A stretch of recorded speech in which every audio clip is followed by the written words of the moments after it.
interview is for the Westchester Area School District Legacy Project. What is your name and when did you graduate from high school?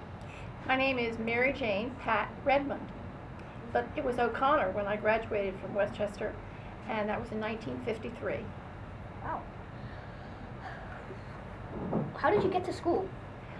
At that time I lived on Sharpless Street in Westchester, and some of the time we walked all the way out to Henderson High School, and other times, I think very late on in school, they did have a bus that came part way. What did the buses look like?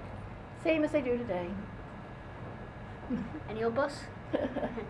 What subjects did you take in middle school?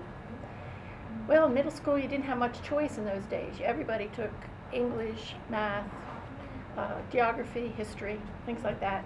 Were there any electives in high school? Oh yeah, lots of electives in high school. Where did you go to high school?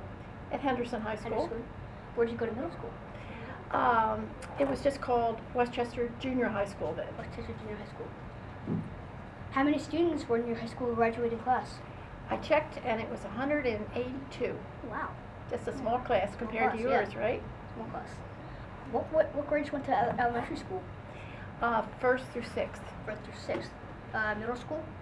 Well, that was like their junior high school, so that was 7th, 8th, and 9th. 7th, 8th, and 9th. And high school was, I assume, 10 to 12. Right. Actually, it's, wait a minute, it's a mistake. When we first started, high school was all 4 years, so it was 9, 10, and 11. What was your school, how was your school experience different from the way it is today? Oh, well, of course, the classes today are much, much bigger, and I think the kids, of course, know a lot more about technology, and you're all on your iPhones and your computers and things like that, but I think as far as what kids did, we had lots of friends, we had clubs and activities and things that we did. We were big cheers for the sports teams, so it wasn't too different. Mm-hmm. And how do you think technology would have affected your school experience? Oh, well, I would have loved it because I love the technology now. And I think it's great that you have access through computers and your phones and everything, internet, to all that information, because it's wonderful information out there. Really cool. Before, we always had to go to the library and look it up through books, and sometimes they didn't have the right book that you wanted. But now there's a lot more available. Right. What was your most memorable experience from school, from any school? Oh, I don't know. I always enjoyed art class. And we had an excellent art teacher, William Palmer Lear. And he really encouraged a lot of people to be fine artists. I'm not an artist, but I really enjoyed art class. When you went to school, were the schools segregated by race or by gender in any way? The elementary schools were.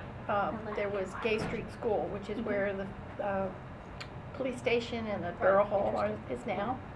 So we did not have any black children in our classes until we got to junior high school and high school. If so, what do you remember about? What did you feel about this? What did you remember about this segregation? I think when I was really young, you didn't think about it too much, because that's sort of always the way it was. Mm-hmm. But when we got to junior high and high school, we discovered that these were some neat kids.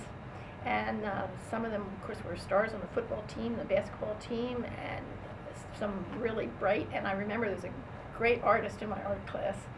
So you found out they were the same as everybody else, and you just didn't have a chance to know them before. Did you ever go on field trips? Oh, yeah. If so, where? I can't remember too many of them. I think we went to the Philadelphia Zoo one time, and some other places in Philadelphia, but I really can't remember too many trips.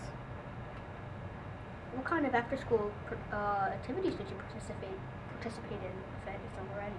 I was a manager for the girls' basketball team, and that was about my only after-school activity.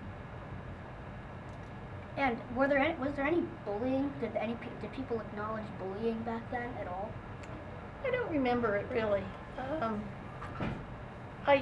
Sometimes girls would be a little catty and talk about other girls or things like that, but I really don't remember any nasty bullying. Thank you very much for your time.